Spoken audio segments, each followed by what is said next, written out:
Hey guys, this is Mr. Miller.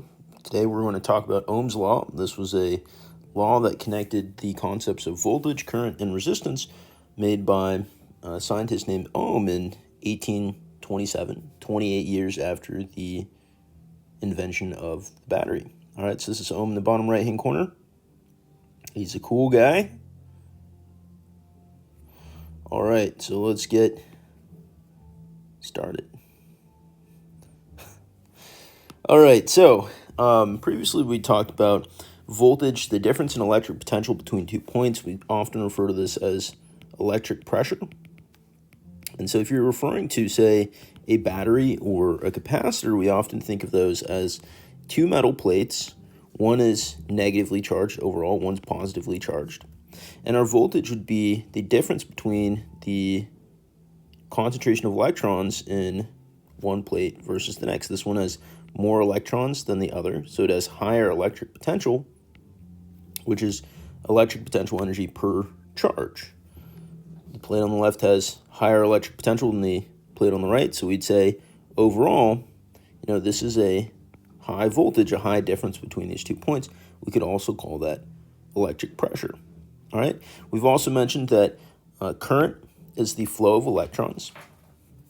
All right, and it's interesting to know that the law that we're talking about today, Ohm's law, discovered in 1826, published in 1827, was made before the electron was discovered.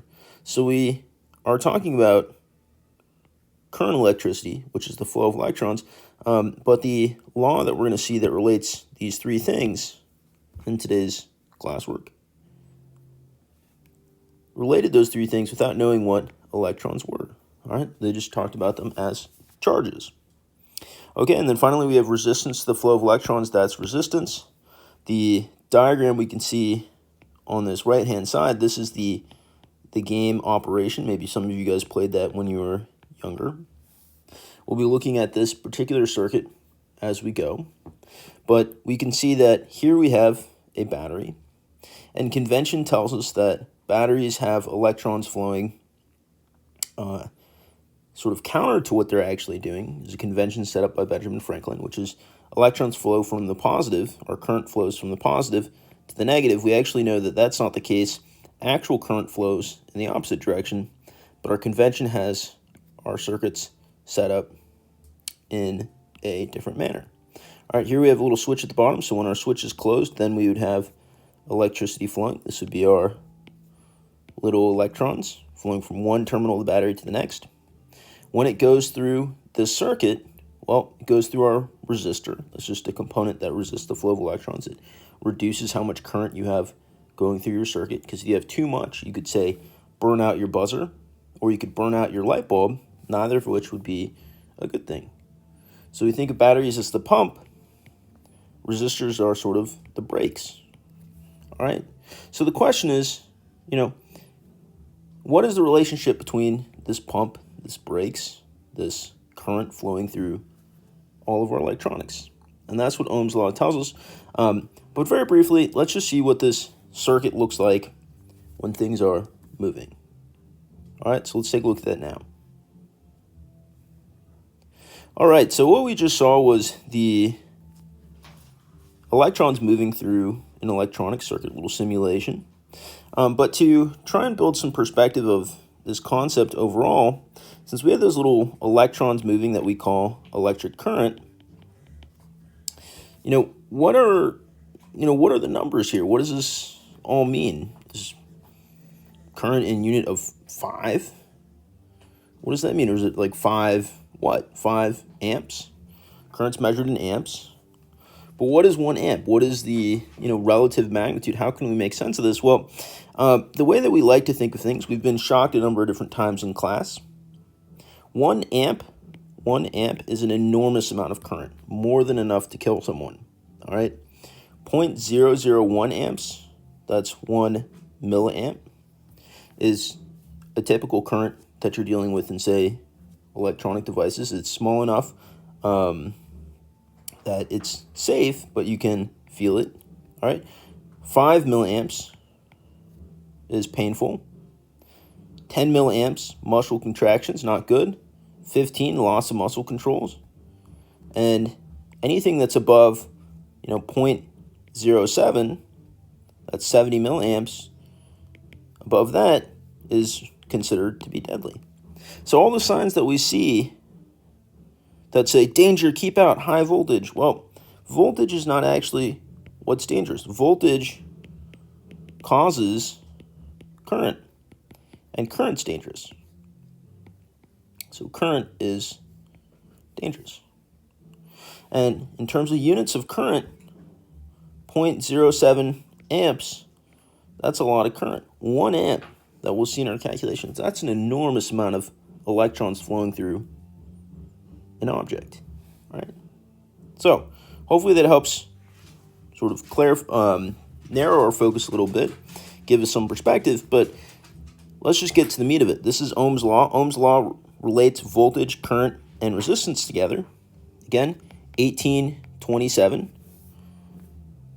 after the original battery was made in 1799, all right? The scientist Ohm was using the voltaic pile to do his experiments originally, and then he moved on to something called a thermocouple, which is another way of generating a voltage using differences in temperatures, actually. All right, and so Ohm's law is current, electric current is equal to voltage over resistance. We can actually show this with an analogy we've seen before, which was the squeeze bottle analogy. If you have increased voltage, so you squeeze, you have more electrical pressure. Our battery's at 12 volts instead of, say, 2 volts. Then if you have a fixed resistance, then you're going to have more current, okay? Or if, say, you have fixed voltage, your squeeze, your pressure is the same, and you increase your resistance, meaning you close the bottle for squeeze, you close the cap for a squeeze bottle in this analogy, then current's going to go down, all right? So what Ohm did was he just did a series of tests to see